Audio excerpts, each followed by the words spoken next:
Welcome everybody to the Focus Friday. It's great having you here. I want to introduce right now the presenting sponsor of the Focus Friday, Mike Riley from Novant Health Huntersville Medical Center. Mike, what's going on at the Huntersville Medical Center? Hey, good news. Flu season is tamping down a little bit, but we continue to be very busy in and around ER and that kind of thing. Continuing to try to bring healthcare closer to home with various easy access outlets like primary care and freestanding ERs and urgent care. So keep that in mind. Again, flu season is beginning to tamp down a little bit, but it's still present as evidenced by our ERs and those kind of things. But as a sponsor, happy to be here. Happy to see the mayors. Welcome. Can't wait to hear what you guys have to say. And I'll get back to you. Thank you, Mike. Normally we would save announcements for the end, but we've got a huge event taking place this coming Wednesday, and Michael and Leah are running point on it. Leah is the chair of the Chamber of Commerce. What is happening on Wednesday, Leah? All right. Does anybody not know what I'm about to say? Dear God. Okay. So the second AI Summit is taking place at the Cain Center. It's an all-day event. We're just sitting over here like giddy because it is going to be such a great event. We have amazing presenters. We're maxed out on vendors. The participant list is exciting. So I'm going to give Michael a chance to say things a little. I'm on my first cup of coffee, y'all.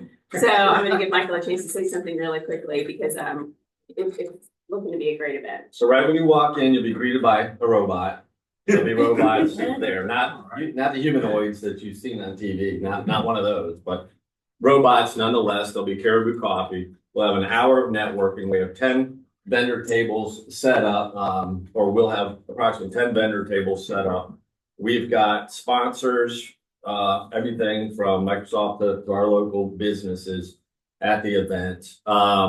We've got speakers actually starting at about 9:45, bringing it in a little bit early because we have so much to do. So we've got our normal speakers that'll be talking to us about, where we've come from, where we're going, and how to apply it in your business with practical tools along the way. And in addition to that, we'll be honoring some Pine Lake Prep students that won second place in an AI statewide challenge. Beth Helfrich will be giving them an award. They'll also be receiving a computer from one of our sponsors. At the end of the event, at lunch, by the way, we'll be serving a nice chef-inspired lunch box, full sandwiches. But at dinner, that's going to be quite, the scenario. You also, with your tickets, receive a couple of adult beverage tickets. We'll be having like beef sliders and chicken skewers and fancy, servings from, equivalents of On the Nines. It's Boo Catering. But it's going to be an awesome network event. It looks like we had 65 people sign up last week or thereabouts. And so we are now just discussing when we shut this thing off. So if you haven't registered and you want to register, I highly encourage you to register today before, I would say, like 8 or 9 o'clock tonight, just in case we shut it off. We're at 180, I think. We're at 180, which was our target, actually. It didn't look like we were going to hit it, but we could, based on the number of people said they were interested, vendors, sponsors, participants, all that, we're at about 180 right now. But And I'll say to the people in the room, because I did send out a few emails yesterday, if you reach out to Michael and I, and we've shut the website down for registration, please feel free to reach out directly, because we certainly still want to make some particular connections in the community, and we're happy to make that work. And then Michael just spoke to the Pine Lake Prep. That's an example of this all came up last week. Like, it's just been super duper exciting. And our AMD is a sponsor again. And the person we know in AMD is actually the AMD representative in Lenovo. So he said, yeah, I'll get literally the latest and greatest. They just launched the computer worldwide. It's called I'm gonna say named by a guy. It's the Sizzle 14 or something. That's their latest AI and gaming computer. And so he's donating one. It's worth a fortune. So he said, yeah, that sounds amazing. Let's give one to the Pine Lake Prep team. So that's the kind of thing that's been happening over the last couple of weeks, that it's really come together, and it's going to be a really good program. And I know Mike's the premier sponsor of this event today. He's also a big sponsor for the event. So Yes, thank you, Mike, and thank you to all. I didn't catch it. But appreciate all the sponsorship to make it happen. Thank you, Michael. Thank you, Leah. And thank you, Mike Raleigh, for being the presenting sponsor. Behind me, John Cho. Cornelius today is our supporting sponsor, and he's here today. And he will be taking notes to our few mayors. So I'm going to turn it over now to our public policy chair, Pat Jackson, and he's going to MC the event. Good morning, everybody. Thanks for being here. As always, we want to have a really honest and freewheeling discussion. We want to hear from our towns, our mayors. We didn't necessarily come here to bury you, but we're not, we'll praise you a little bit too. So to get to the Roman vernacular. So listen, we're going to start from my left. Dennis, congratulations. Your first couple of months in office. Give us an update of what's going on. I imagine the traffic problems are still around, right? Yeah. Well, thank you, Pat. I appreciate the opportunity to be here with my fellow mayors. This is day 82 as mayor. Who's counting? Yeah, but who's counting and have not been impeached. So far, so good. We've had 2 snowstorms that we cleaned up with great expertise from our public works, not being the regular. They're usually picking up leaves at this time of year, but this time we had some snow that got in the way. We're really excited. I do want to highlight Friday the 13th, just a week ago, we had a great presentation from Congressman Moore, where we were awarded a federal grant of $1 million for the Park and Rec Department, their progress on greenways. So that's going to go a long way to helping close that emerald necklace, the 13 miles that surrounds our town. And then we also received a grant for the police department, which we always love to support our police department.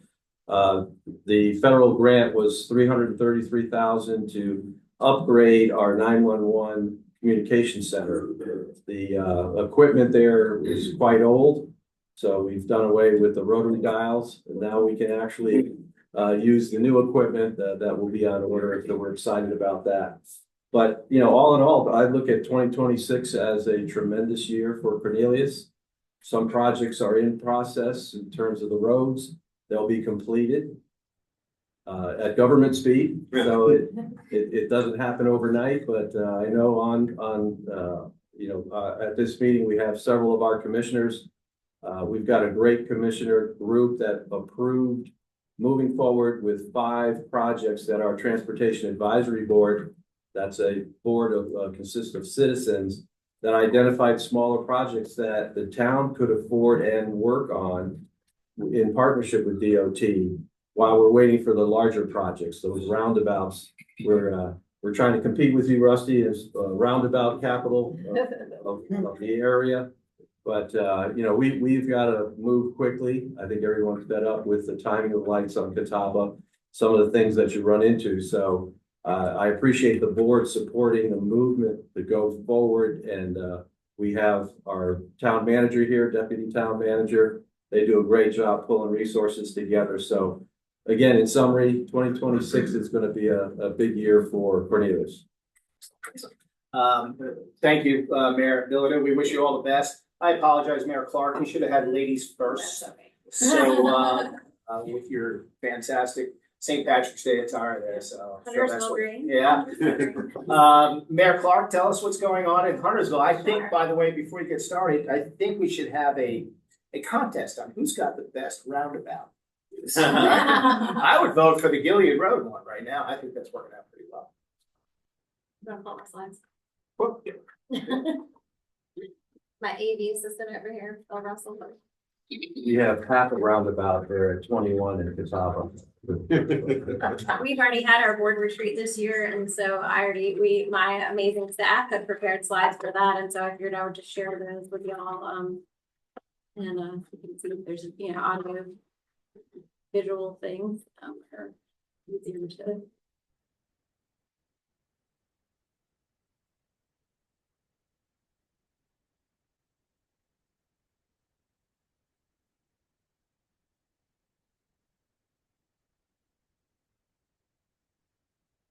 Well, X on the one that open.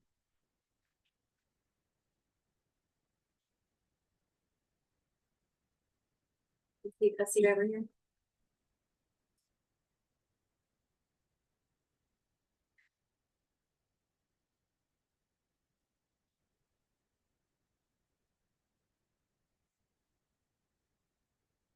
Got all kinds of things popping up on the screen here, sorry.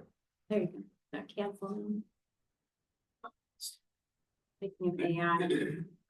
Okay. And scrolling down. Whoop, not that far. Go back. Okay, we're starting off with engineering, public works, so that's roads, all things roads. Here's the projects that we completed in 2025. You can see that our department's been very busy.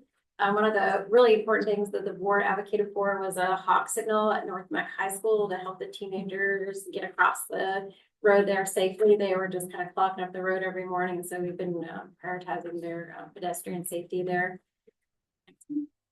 Here's where they are. All around the town on all. These are all the projects that are underway right now. And so I think you've heard me make the joke before. If you're coming to the town of Huntersville, add a couple extra minutes to your schedule because you will run into barrels and cones and delays because we will have projects underway. A couple of them, the timing is going to be unfortunate. They're going to all line up all at once. And there they all are around. They're all in various stages of, oh, they can't see it online. Well, sorry, guys, you're not gonna be able to see it online.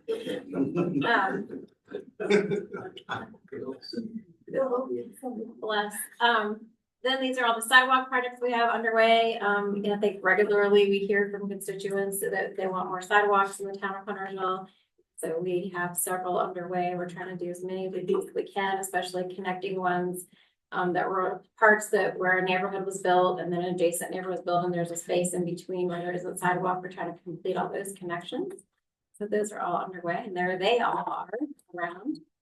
Bill, you can send the slides out to the folks if they want to see them later. Next one. And then the future CIP projects all around, many things going on within the town on roads issue, trying to get those connections made so people can get from point A to point B as quickly as possible and safely as possible. Well, and there they all are. So you can see we're quite busy. Next one. Our police department. Those are it's called uniform crime reporting. It's UCR. Those are our data numbers. You can see that we've gone down and again in crime in the past year. Here's the type of citizens dispatch calls that we have. These a lot of checking welfare, of course, accidents because traffic causes accidents as well. Disturbance, we get a lot of calls about sound, noise, music, different things like that going on. But high level crimes, right? Next one. Complaints, I should say. So we also have had a decrease in traffic crashes. Thank you, roundabouts, for that. As much as people dislike the diverging diamonds, they do help prevent crashes. They prevent that left-hand turn across a busy roadway, and that's what really the goal of those things are, to prevent those left-hand turns that cause accidents. Amazing fire department. Here's our stations and the response areas. And then here's our stats. You can see our fire department's been extremely busy. Station 1 has the highest heaviest load. Station 2 and Station 4 following that, and Station 3.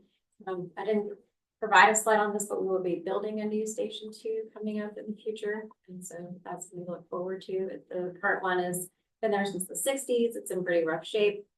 It's not really designed for use anymore, so it's time to build a new one. Our planning department, the thing you all want to know about what's being built. The town of Huntersville, we are estimated up to cross over 70,000. And so we are quite a big town now. We've grown up. We're a big girl town, I like to say. We have big girl issues that go with it. Next one. We are still number 16th in the rank of municipalities in the state of North Carolina. Here's all of our approved development and major features map. All these things you can see, these maps that you're seeing, you can see on our planning department page. So if you're curious about what's going on at the corner of, Sanford, 115 or whatever, you can go on there and look it up. All the projects are there, the road projects, parks, greenways, building, any construction issues, all there for you to see. And then here's the things that are in progress, under construction, development, plan things, and then approved unbuilt. You can see there's quite a lot of multifamily in the pipeline. And so that's the, the issue that we are facing is, how do we temper the building of multifamily going forward as we have so much in the pipeline. About 1,000 of those are in the Brighton community and they probably will not ever be built. But, we still count them because they're approved and they could be built, but we're looking forward to ways to kind of manage the growth in the town of Marshall. Parks and this one I wanted to share because it affects everybody. Bradford Park had the most visits this past year with over 500,000. But look at that number at the top. Huntersville Parks have 1.9 million visits in 2020-2025. So our Parks Department is very busy. They're doing a fantastic job finding places for people to gather and things for people to do. Last year we opened the splash pad at North Neck Park, and that was a very big attractor. And then the Rosedale Nature Park has had a big increase in there. It's a great park for the littles to go to. And then we have current projects with Parks and Rec. So we'll be having additional parks going in, additional greenways. When the 73 widening happens, there will be a pedestrian bridge going over. That's a partnership with the county that we're doing. So we're looking forward to that happening. And it'll be a site. It'll be a gateway to the town for sure. And First Responders Park was just approved, and they're getting bids for that and getting underway. There'll be a splash pad at Waymer Park coming up, which we're looking forward to. That should open around August. Also, there's a typo on there. I didn't make this typo happen. So there's just lots going on. That's one. And there's my contact information. Feel free to email me or call me anytime. That is a lot going on. Yeah. Tell us, Mayor Clark, about how many hours a week do you spend on town business? Well, I work full time as a teacher at Huntersville Elementary School, and then the rest of the time, my life is town business, which my husband would say is probably, he estimates more than what it actually is. But I would say, I spend almost full time on town business. Wow. Yeah. Thank you. Thank you. Pat, before you move over to Rusty, this is being recorded. And once we get that done, John will be writing about it. We'll place the recording on the website. I'll take her slides. So for the 10 people on Zoom that couldn't see it, you'll have a chance later on. Excellent. Excellent. Again, John from Cornelius today, thank you for presenting and sponsoring, and Mike as well as Novant. Mike, we sent one of our employees to Novant last week, and you are correct. It is slammed. It's very busy. So.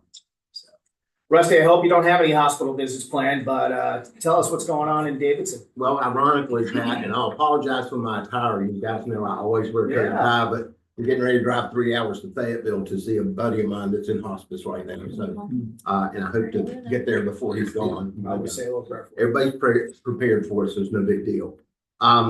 Thanks, Bill, and thanks, Chamber, for hosting this. These are so important, and thanks, Dennis, for the reference to our roundabouts. We just completed number 5 and we're getting ready to start on number 6.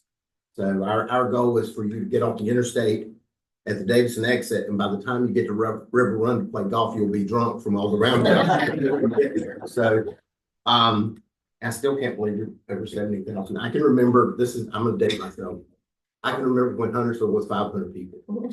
So, and Davidson was the largest community up here. To be clear, you weren't there then. No, I was not married. So, we've got a lot of stuff going on, not near as much as my neighbors to the south of me do, but we are a small town, and we're going to stay that way.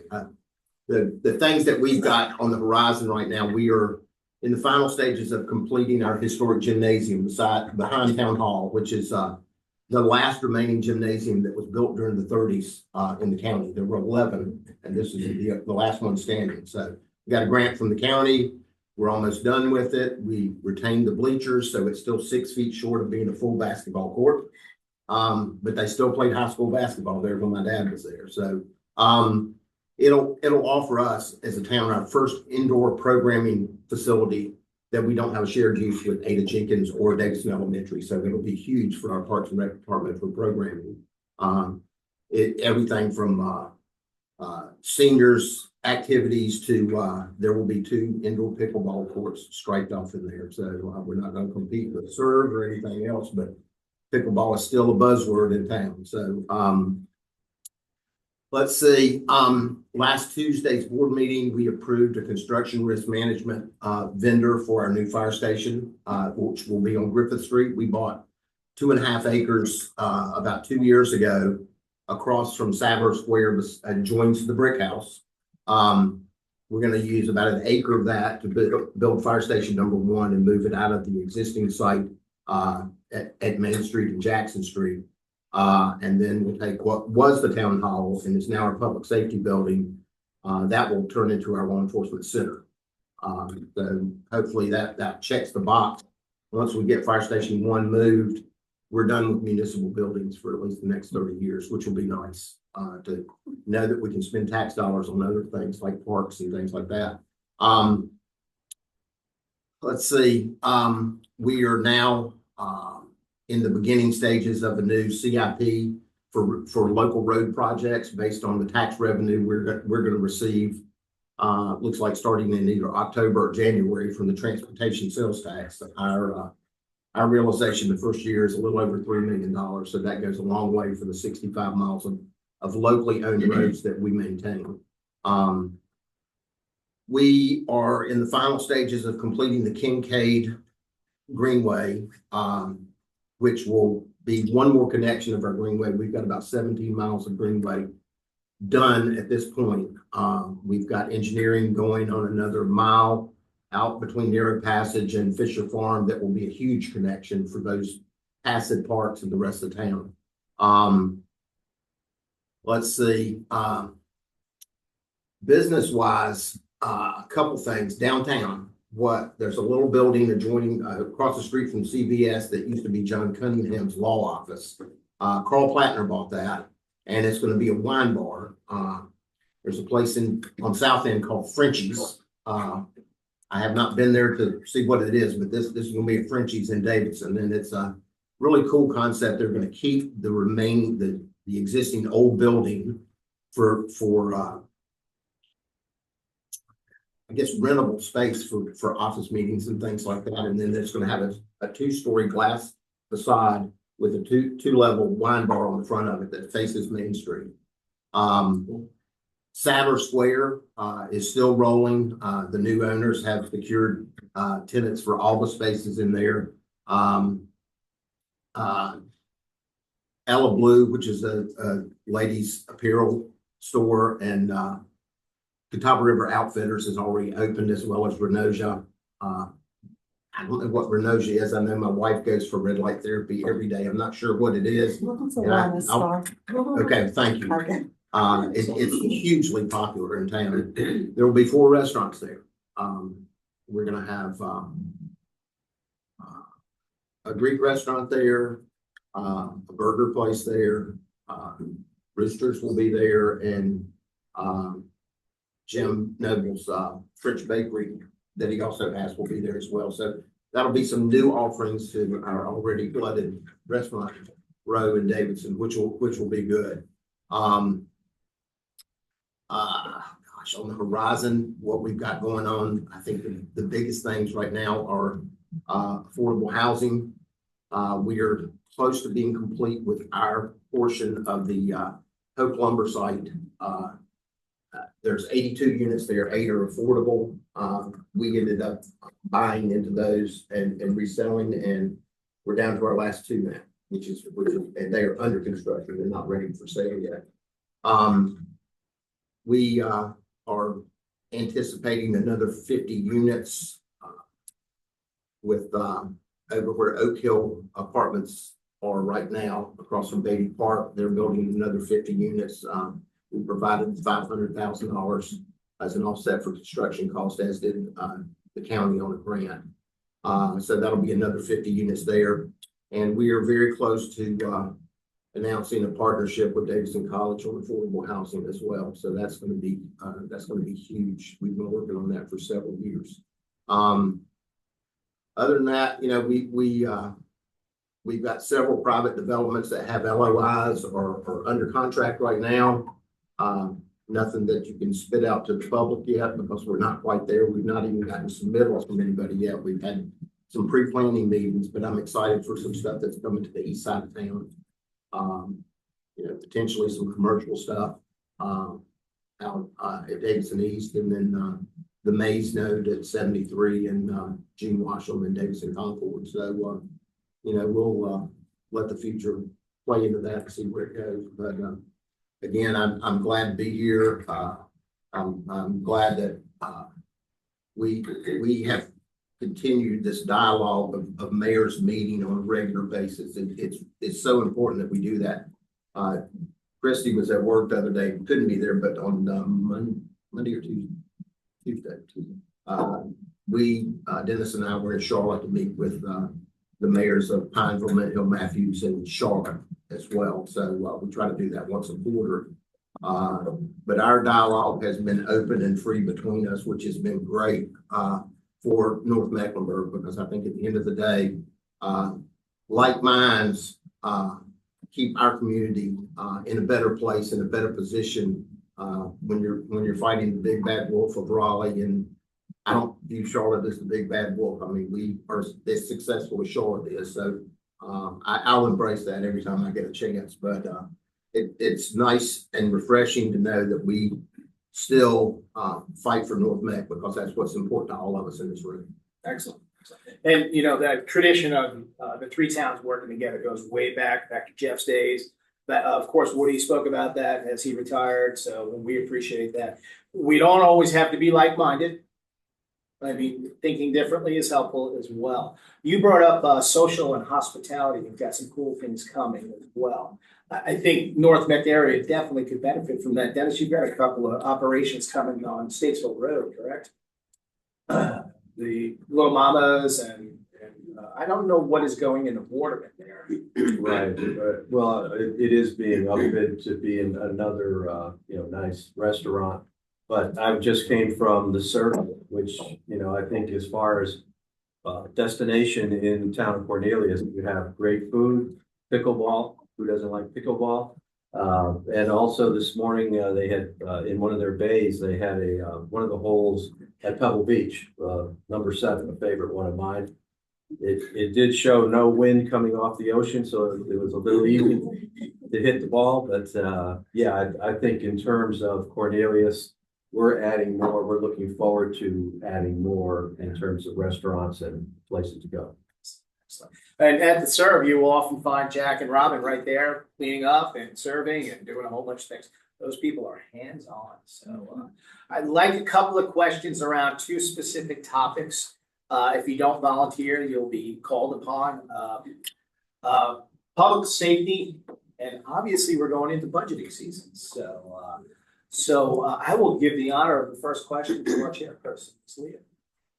There you go, Pat. Okay, so you did.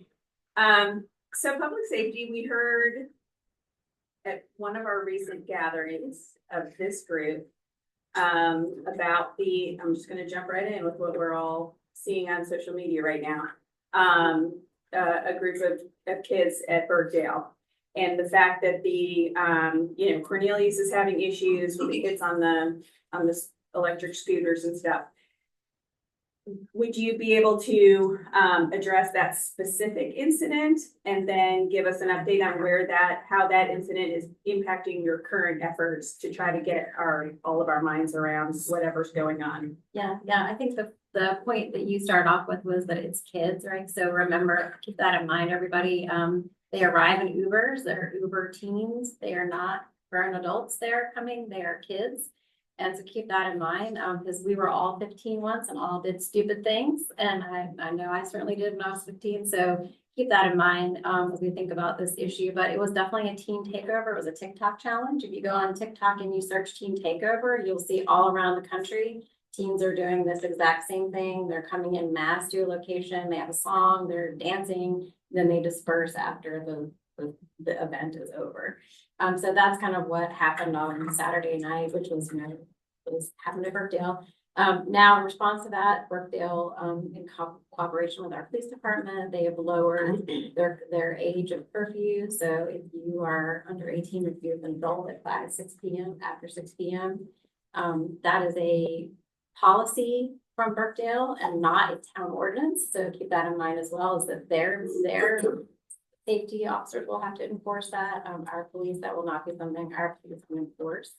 But Can you repeat that, Madam Clerk? I'm sorry. so if they have created a policy there at Birkdale, it's private property, it's private policy, our police cannot enforce their private policy, their rules, their own safety patrol will have to enforce it. Like trespass. Yeah, So if like- they wanted to say you have a property trespass, then we get involved. Yeah. If their kids refuse to leave, then the police would get involved, but when they're in the roads, which is town owned, our police will be involved. But however, we'll have up to 7, I think, off-duty officers helping patrol the area to keep watch on what's going on. We've encouraged everyone to call 911 if something happens right away. Because that's the only way we can get involved, is if someone's calling, the videotaping and posting on social media about it and making commentary on social media doesn't help solve the problem. The way to solve the problem is to call 911 and have the police come and help you with the issue. So that's where we are. We'll continue to work with Birkdale and figure out that way. But also, I'm a mom, I have 5 kids, my kids are grown adults now, but there are parents out there who are putting their kids in Uber Teens and sending them off into the world unsupervised. So remember that when I'm old enough to be of the age where it was like it's 10 p.m. Do you know where your kids are? Kind of the PSA. And I think that's a question we should probably all be asking ourselves: is 10 p.m. Do you know where your kids are? Because that really is the crux of the matter. Is there are kids out and about unsupervised that their parents don't know what they're doing, and they're going on TikTok and finding things to do, and that's not a wonderful way for teens to find things to do. And we've had suggestions from people to help how the town can help find activities for teens to do, weekends and things like that. And I think that's something our Parks and Rec will explore as well. But that's not something they want to do. It's not cool to go hang out with the Parks and Rec department, play pickleball at the North Neck Rec Center, when on TikTok, they're telling everybody, go take over the streets and your favorite. From a commerce perspective, whether they're 15 or whether they're 25, I think the owners of these don't care about it. Isn't there a statute that says private properties can engage towns, or the police department says agents of? Well, and that's what Anthony was referring to. I think it's also important, and I know, Madam Mayor, if you can speak to a little of the detail of that incident, or anybody aware. How long is that incident lasting? It's not like they're staying there for hours. It's not like, as I understand it, there's no vandalism or any of that. No. But these kids are coming in from like 4 counties away type of thing. So that's quite an Uber bill somebody's picking up. Yeah. And how long it lasts. And I think the concern was disruption or patrons wanting to take advantage of a business and interfering with their ability to get in and out. And I did fail to mention, our police department is working with all the schools in all the counties around here, going to their SROs there, going to their coaches, going to their principals, and because I work in a school, and I said, if you tell a kid on a sports team, if you get in trouble at Birkdale, you're bench, that's going to help them change their behavior. And then our police department is also going to be working closely with the churches around here, getting in touch with all the youth pastors to have another pathway to the kids to say, you get in trouble here, we're going to handle. And so there's lots of different ways, but the events are fast. But it is alarming, right? If 200 people come all at once, even if it's only 15 minutes long and you're having dinner, it's going to be an alarming sight to behold for sure. And it's going to be loud, and their teens are acting silly and making fools of themselves. And That's what they do, right? You know, we've all done this. Rest of your town seems to be pretty well behaved, but I think, Dennis, you guys have had some challenges on greenways with the e-bikes. Well, all of our teens and preteens in Cornelius are saints. They're well. We don't have that issue. But actually, you know, we did pass an ordinance recently, and the police department, Chief Baucom's doing a great job with his team to first give out warnings about they're more than e-bikes. They're souped up e-bikes. They get at some pretty good speed. I know Mayor Pro Tem Osborne has been working closely with the neighborhood that's a little bit under duress. They seem to come in packs when they're riding their e-bikes. Just yesterday, as I left town hall, there were about 4 or 5 teenagers, I'd say, doing wheelies, you know, right in front of the police department, I guess, taunting them a little bit. And behind them were younger, like a pack of 10 or 12 younger kids on their bikes. So I think just like you were saying about Huntersville and some of these meetups, it seems to be organized. But I can tell you, our officers under the direction of the chief, they're not going to engage and chase them. You know, we have our e-bikes, we have vehicles, but the interesting thing now is that we can see them from above with our drones. So I know that the chief did track one of these e-bikes down to the parents, to their house. As I said, the Cornelius team. But, you know, at the end of the day now, we're going to move from warnings to now repeat offenders having their bikes confiscated. So that now the parents will feel if that was a present from them, they'll know that that present just went away for bad behavior. Well, and Pat, I'll say the same thing because these are e-motorcycles. These are not e-bikes. There's a difference. And now you can, for $20, you can buy a fake pedal kit that bolts on the bottom of these things to make it look like it's pedal assist, even though it's not. And, you know, I'm at war with several parents right now. I mean, they said the town needs to provide a public place for them to ride. I said they did. It's called your backyard. And that's it. You know, we experienced, I was at town hall yesterday. I had 4 of them going up and down South Street on their back wheels and everything else. So we passed an ordinance as well. $100 fine the first time, $250 the second time, $500 in confiscation the third time, and we will sell it for surplus. So I want people to realize that $3,500 to $4,000 they spent is going to disappear. Right. I have a phrase: subtlety is overrated. So are warnings. You know, we've been hearing about Birkdale for a couple of years on some of this stuff, so it kind of emerged. Anthony and Andrew, could you explain how would a curfew be enforced in Birkdale? Any idea? Depends, I mean, y'all hit on it.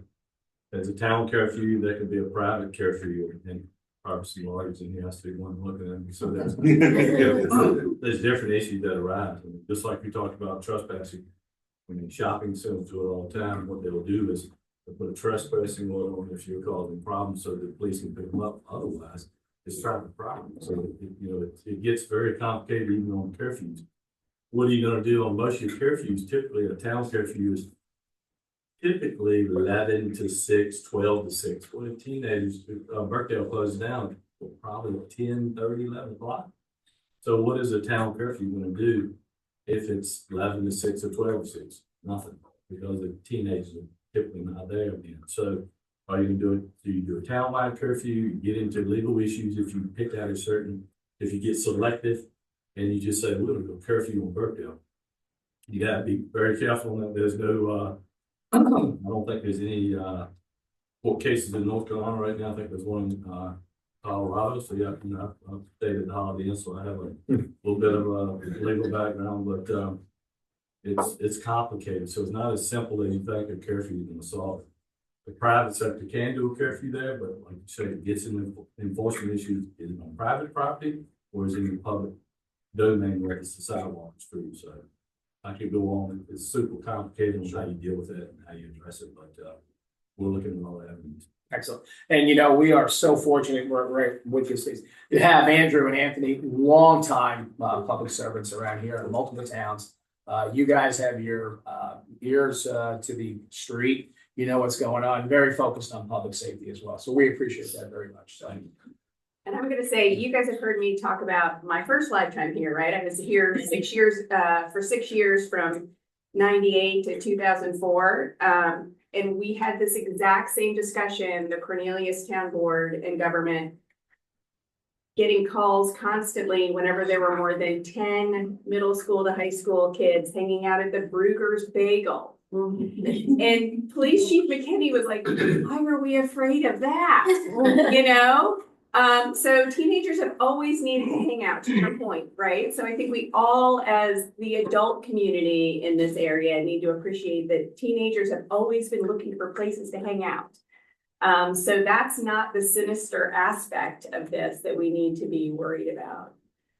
So anyway, I was just thinking of the Brugger's, like, how do you deal with that? Because we had this exact same conversation 25 years ago. Excellent. Ms. Stacy, you had a question. It's in reference to Brookdale too. What will be the last Burkdale, then we'll switch over to, we'll give John or Mike an opportunity to ask a question as well. Did I read that if they're under 21, the curfew is 10 now? We have a townwide curfew already in place that applies. And I haven't looked at it in so long, but you know, it's not gonna apply here to, you know, minors and that. So my 20-year-old safe to go to a movie at 8:30. Yes. His girlfriend. Yes. And let's face it, guys, you know, if your kid goes over there and they're 14 to 15 years old and they're going to eat dinner and they're walking around, they're not gonna do anything. But, you know, if you're 25 and you're hanging out, you know, maybe cause a little disturbance, shit, we're gonna break you up. Mhm. There's all sorts of laws where even, and I won't get into it too much, but you can't put young teenagers, girls and boys in the same location. You bust them off, it's all sorts of things you get into, so it is super complicated when you're dealing with teens, so. You'll find, go eat, some kids over there, if they're not causing problems, you'll find. And it's 18, right? You're not getting into the 18 to 21 range, because now my law radar is going up, No, right? no. I mean, you're not, because that would be a totally different issue. Now you're That's- telling adults where they can be and when, No. so. Under 18, the age majority is 18, in North Carolina, so if your kids under 18.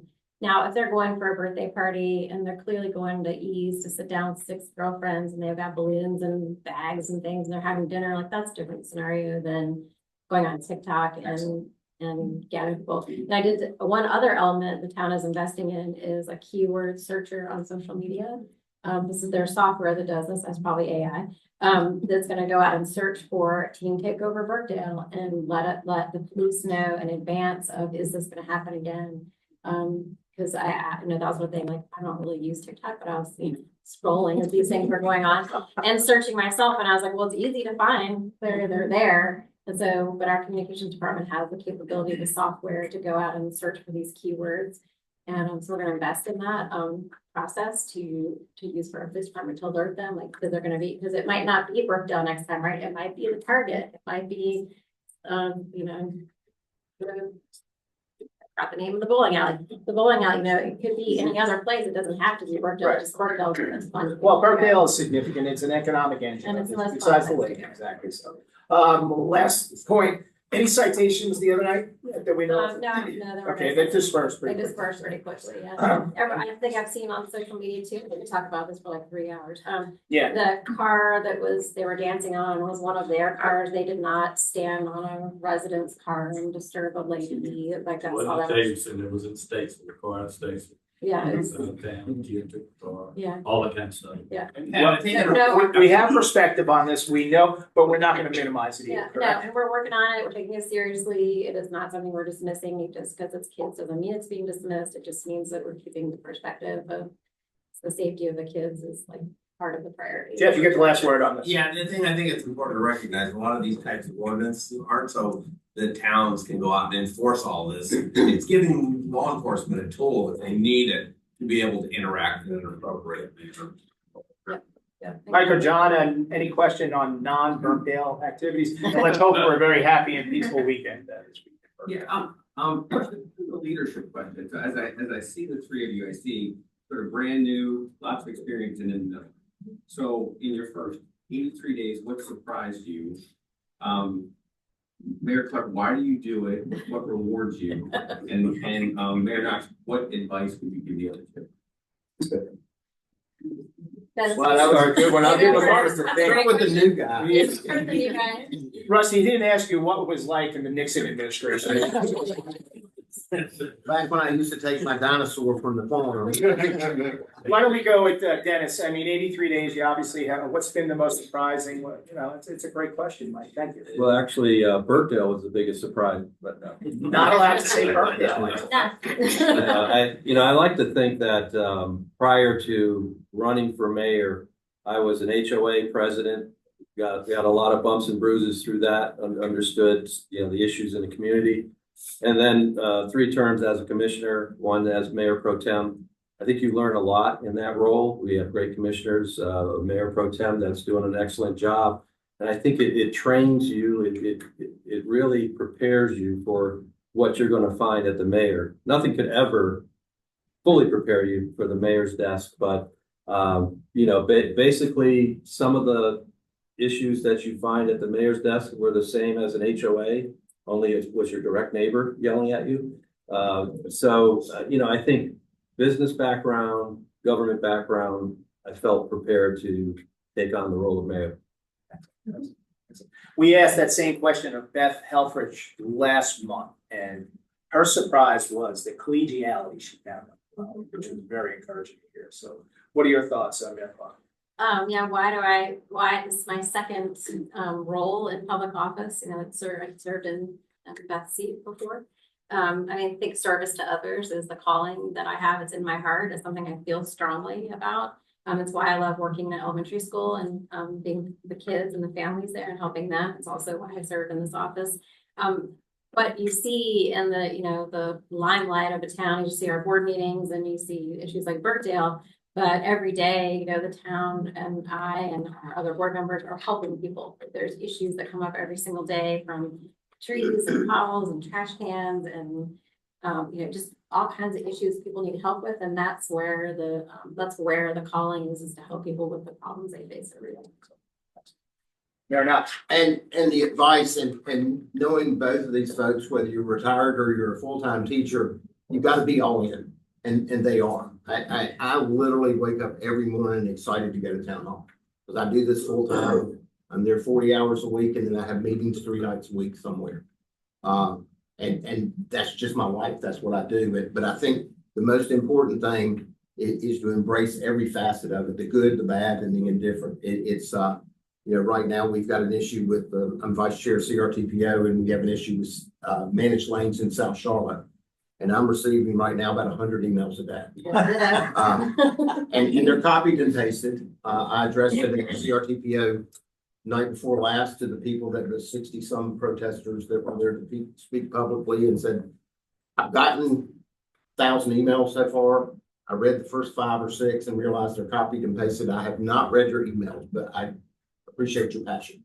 I think you have to embrace the successes that you have in your towns with your communities, as well as the failures and the shortcomings both. And I think if you do that and address every issue the same way, it's just a model for success. We appreciate your honesty as well. So, guys, we have a freaking paradise up here. I always get a kick out of a lot of my friends, their kids will be educated, or they'll move from somewhere else. And then, big degrees, and then they move to Washington or my daughter or New York City. This is the place. We gotta take good stead of it. There's no doubt about it. So, Bill, you have a question? Yeah, and first off, Mayor Clark, Town Hall, jeez, it's beautiful. I mean, it is really, really nice. But there are 2 huge resources in Huntersville and in Cornelius.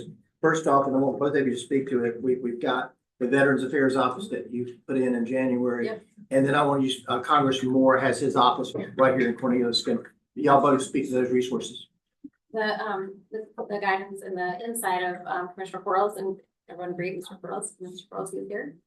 He had the vision to put a veteran service office in our new town hall, and we worked with the county to do that. And it has been wildly successful. They just have the veterans in North Meck and Iredell and Lincoln County. They're coming from all over to get resources there to get the help they need. And we are very excited about that. So it's something to spread the word if you're a veteran or you're a veteran in your family. And what are those hours? 9 to 9 to 4? 9 to 4. Monday through Friday? Is it staff paid and some Yes. volunteer, or how's that Paid. work? The staff paid. Yeah. And speaking with Colleen, I just gave a report on radio yesterday. The soft opening was January 2nd. She said that she saw more people in the first 2 weeks than she did the entire 8 months of being in Charlotte. So far, she's seen 150 plus veterans and dependents. So it's very good. And again, I wanted to say with collaboration of the Lake Number Chamber, the town of coordinators, Huntsville and Davidson, and our strong leadership with Anthony Roberts, it is a success. And I received a phone call from Commissioner Arthur Griffin, who gave a report with the county commissioners that it is going better than what anyone anticipated. There's nothing more powerful than a good idea, and that was some good ideas. John, do you have something to add on that? Oh, sorry. Regionalism is something you guys got touched on. And let's just put roads aside because that's its own thing. And everybody's tired of talking about roads. What are some things that the three towns are looking at in terms of regionalism that relates to getting funding from the county and projects or just ways that you guys are coordinating? I think we always talk about ways that we can leverage funding from the county for parks. The county just bought 60 acres of land in Davidson for a future park, which is for me, that's a good thing because that's less rooftops I have to worry about on acreage that is not that attractive for development anyway. And it would have been something where you would pack thousands of houses in it. So collaboratively, the three of us have discussed each of our towns, look at affordability in our towns. We've been doing it since 94, 93. Cornelius and Huntersville were newer to that theater, even though they've had to drive all along. But I think the three of us together, we own a business park together down on Fearhall. Why can't we collaboratively do an affordable housing project together?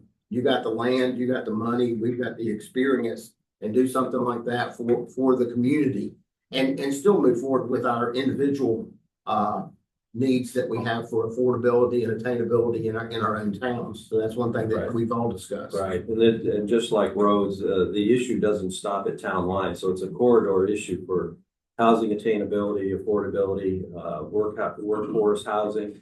We have a Lake Norman CDC, and it's titled Lake Norman because it's more than just a town CDC.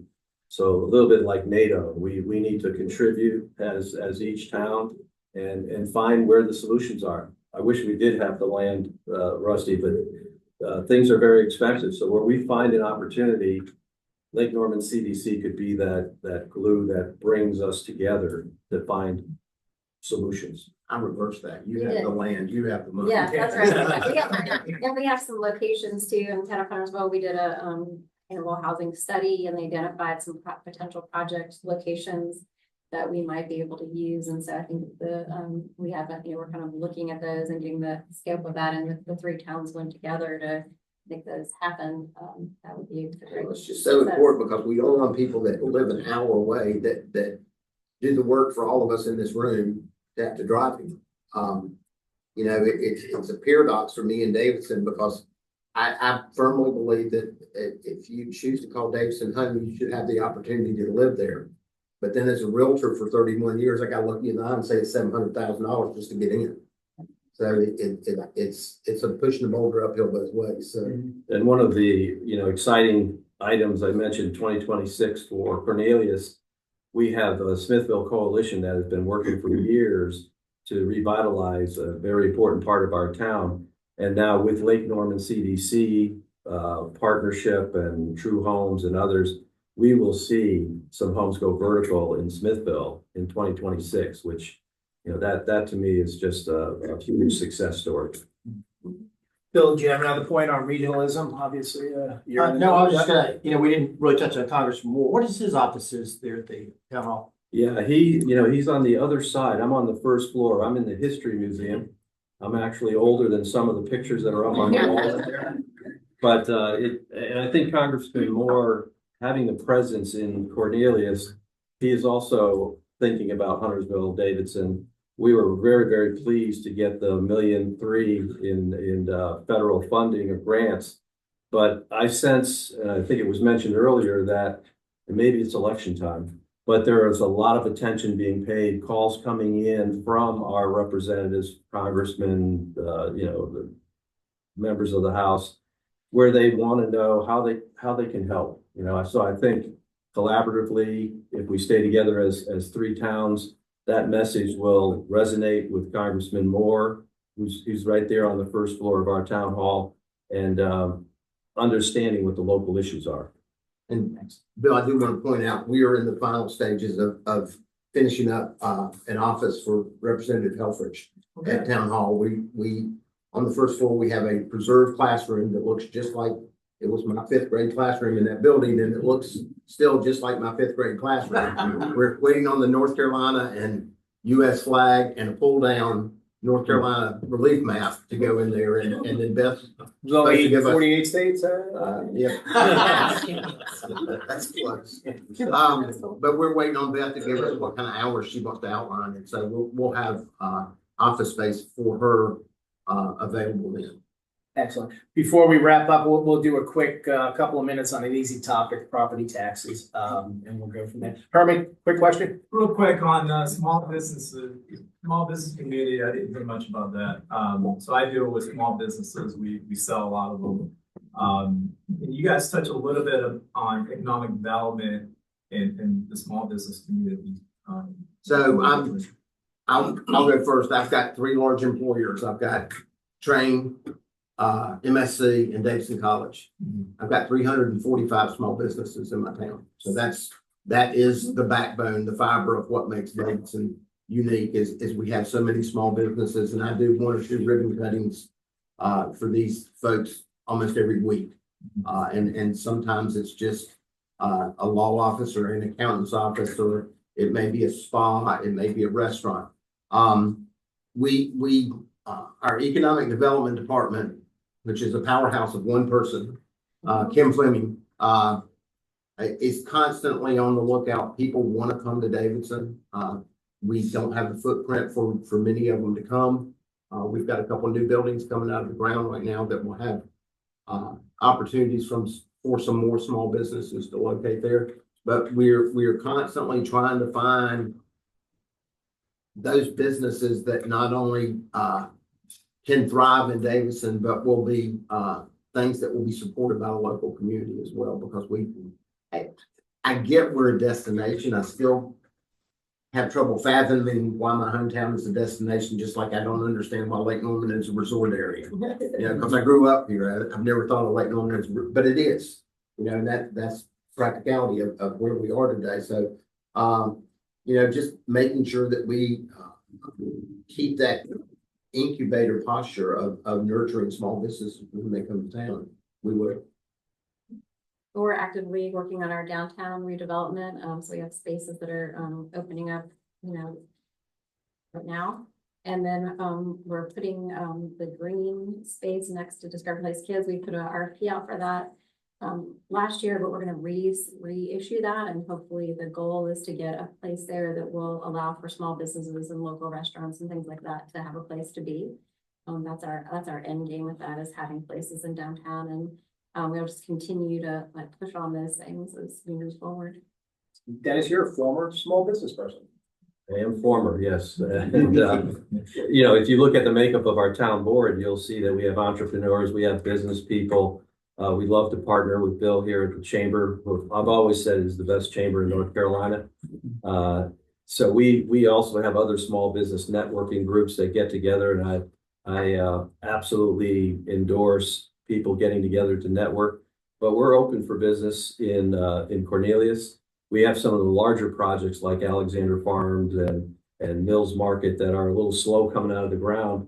But if you look around and you see some dirt moving, they're by right small businesses, smaller buildings, and over the course of the year and years to come, we'll continue to support business opportunities. Excellent. Right back at it. We'll go with Dennis. What are your goals going into budgeting season? Well, my goal is always to keep the rate flat. Good answer. I like to think that we have quite a bit, facing us from increased sales tax, from tolls, from there's just a number of things that have driven up the cost of living. But I also understand in some of the early discussions with our town manager and the board, we've got to take care of our first responders. Police salaries are definitely something that's very, very top of mind. Same thing with the fire department. We've got equipment needs. So we'll see how it shakes out, but I've always been a supporter of finding a way to deliver the services and not have to raise the tax rate. Because we get, two parts of that tax bill is the assessed value, which we always get the Cornelius add-on, right? Every time you see a reval, Cornelius seems to get a heavier dose of, and for good reason, the value of your house has gone up. So at the end of the day, we are going to have a off-site budget retreat the end of March. We'll have great discussions.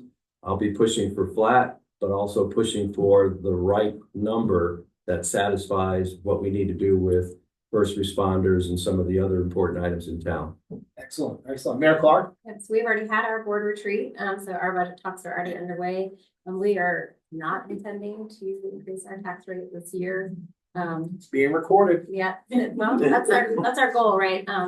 Because of the same reasons that Dennis just laid out, we are getting the sales tax and we are getting additional dollars from that. So it, doesn't make sense to raise tax like when you're already getting additional dollars. But we are a growing town, so we'll have needs in the future. So I can't promise that the future will always hold up, but as you saw all the list of projects, that means we also need more staff to do those things. We have to build 2 new fire stations. We need a new police headquarters. So there are things in the future that we need to support our growing town that will change the face in the future. But today, we're going to stay where we are and continue to use what we have. Excellent, the new dollars coming in. Tell us something else. Well, we just finished our retreat, but it was more in pivoting towards enhancing our strategic plan. Our budget retreat is upcoming. We don't have any plans on the horizon for raising taxes. We did a tax increase 3 years ago. And it was a 3-penny tax increase, with a penny of that designated for affordable housing. And our voters were fine with that. I didn't hear a single negative comment about it. We are going to be moving towards building the new fire department, which is $18 million. For those that want to know, it's $500 a square foot. My son is a fire chief out in Sun Valley, Idaho. They're building a new fire station at $498 a square foot. So that must be the market trend right now. So it's not cheap, plus a new pumper at $1.5 million. That will do installment financing on that one, but we'll probably look at a bond issuance or something on the new fire station. But we have no plans for the foreseeable future, particularly with the money coming in from the transit tax, to offset the cost that we spend in our budget for sidewalk repair and sidewalk enhancement and road improvements and pavement and resurfacing scheduling. Hopefully a lot of that money will be deferred from our general fund, and we'll be able to use the transit tax money to pay for that. More to follow on budgeting and taxes. I'm sure you can read a little bit about it in Cornelius today, right, John? Saturday. Next Saturday. Last point for Andrew and Anthony. Speaking of fire department, you guys have a pretty unique arrangement with CPCC and training and stuff like that. Can you just give us 30 seconds on that before I turn it over to Bill and tell us what else is going on? Yeah, so between the two of us, as you mentioned, Pat, there's a long history of training with CPCC and other organizations. So we push really hard. Another example of regionalism, excuse me. Yeah, collectively, we push really hard for new trade. So that would be that large. So yes, CPCC is building a facility, training towers and classroom space, etc. Right off the beer hall, right by HFFA, right by baseball fields, right there on the corner. They've got a driving school right there where the landfill, etc. is. So right there on 21. So great regionalism. It's for North Mecklenburg training. That's very important to be able to train right here, right here in North Meck. It also helps bring firefighters here. We're all transitioning, especially Cornelius and Huntsville, transitioning to full-time fire departments. We've had the luxury of being able to far from Charlotte use theirs, but now we're basically bringing that all in-house. Ultimately, when it's built out, you're talking, and Huntersville is 5 stations, will be 5 stations, we build one now, and probably up towards 90 to 95 in Boyle, which is also. Public safety is a different game than when you guys first got in the government. And, every time we survey our citizens, transportation is always on the front, but public safety is very close to. And I would imagine that's the same for all three. Again, thank you to our sponsors, Mike at Novant. Thank you, John and Cornelius today. Bill, what is going on at the chamber? We have the AI Summit. Yeah, and that surprised me about Birddale. John Kepner and Jeff, when we were teens, we were hung out in the library, right? Can't even imagine. The next Focus Friday is going to be Mike Wiley and his team talking about some of the healthcare trends and things going on. Hopefully, we're a little bit past the flu season, but you want to share who might be joining you? Yeah, I'll have my chief nursing officer, Alan Ewing, with me to cover some of the nursing trends, and my physician partner for the North, Dr. Brian Kane, talk about access and primary care and a lot of the stuff that we're doing in the community. As we just mentioned, the AI is filling up. Probably today is going to be the last day you can register because while Kane holds 400, we can't take lunch into the facility. It's not built for lunches, and because we're serving lunch, we can only have a finite number of folks in the Kane, so you need to register today. We have the annual gala coming up. It's going to be March the 20th at the Peninsula Club, where we're going to be recognizing some folks. We talked about pickleball a little while earlier, and the Chamber is going to be having our own pickleball tournament coming up on May the 7th. And that's also going to involve some top flight golf. So we got a lot of things going on. Women's Conference, May 17th. No, reverse that. The May. Y'all are May 7th. We're May 7th. The pickleball is May 17th. And the gala is on the 9th. Let me stand up. But yeah, a lot of stuff going on. So just look at your chamber calendar for stuff. And thank everybody for coming today. Thanks, Bill. Thank you.